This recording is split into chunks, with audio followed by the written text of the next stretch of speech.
Hi, I am Elizabeth Ayala Harris, and I work on the Adult Learning Knowledge Management team on OWLS. And hi, I'm Kristen Lambertz-Berndt. I work on the teacher preparation team under the TLD team. We recently were a part of an institute convening, and we used the problem tree analysis method from Luma Institute to dig into defining a problem and really breaking it apart to name its root causes and its effects. And I'll walk you through the method real quickly, and then Kristen can share a little bit about what it felt like to go through this method as a participant and what it did for her in the problem she was actually trying to tackle. So this is the template from Luma, and it's a pretty simple method. You put your focal problem in the center here, and it looks like a tree.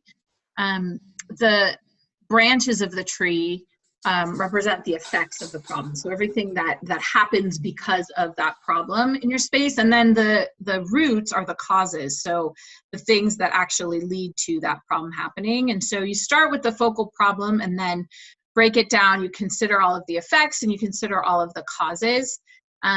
And one benefit of digging into a problem in this way is that you can really understand better the system of causes that can lead to a problem, how they interact, the connections between them all.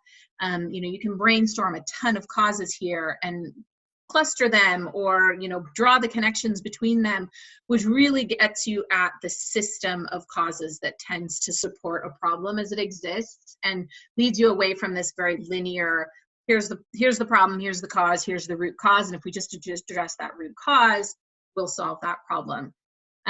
Kristen, can you talk a little bit about what it felt like for you to utilize that method and try to tackle a problem you were facing with it?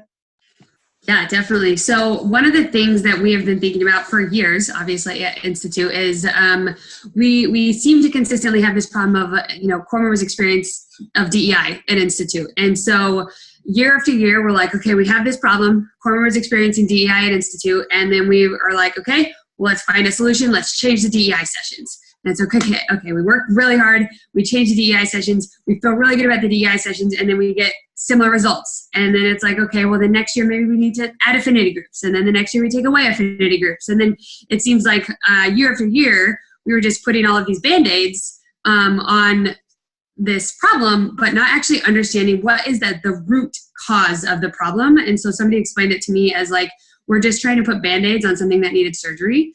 And so to me, this root cause analysis allowed us to dig into like, what is the thing that needs the surgery, and truly understanding the causes of that and what the impact of those things will be. And so it allowed us to actually dig in deeper than like just the content of our DEI sessions or, the structures that we do or do not have, but rather to dig deeper to say, actually, it's more than just about the content. It's about the way core members experience Institute or experience their interpersonal interactions. And so it really led us down a much deeper path to saying, okay, the problem is DEI core sessions. No, the problem actually might not be, it might be DEI core sessions, but it's also how people are interacting with each other interpersonally in that. It's also the like structures that we have in place. It's also like how we are and are not responding to breaches in those. And so it led us down this much deeper, richer path of trying to really understand, like, what are we trying to tackle? And I don't think until we did the problem tree analysis, we could actually name what we were trying to tackle. We were just consistently trying to, like, create new solutions. And we were, and they were good solutions, but yet they actually never really seemed to, like, move the needle. And I think this is the first time that our team is feeling like, okay, we have a root cause that we can begin to tackle so that we can move the needle in a meaningful way. What I thought was so cool in observing that process play out was the way that you all had entered the space saying, like, we need to identify the problem within DEI, like what's going on that's wrong with our DEI sessions or what's wrong with our DEI spaces. And you were in that lane. And then you because you broadened the like exploration of the problem and then all of its system of causes, you ended up in this place that was like, okay, it's much bigger than just this lane, Yeah. like the spaces where we talk about DEI formally. It's a much broader thing. And yes, like addressing this bigger root cause is going to affect the DEI spaces. Right. And so you'll ultimately then hit that too, but it did really like expand the group thinking. I thought that was really neat to see. Yeah. To see that play out. Okay. Thank you so much, Kristen. Yeah, definitely. Thanks.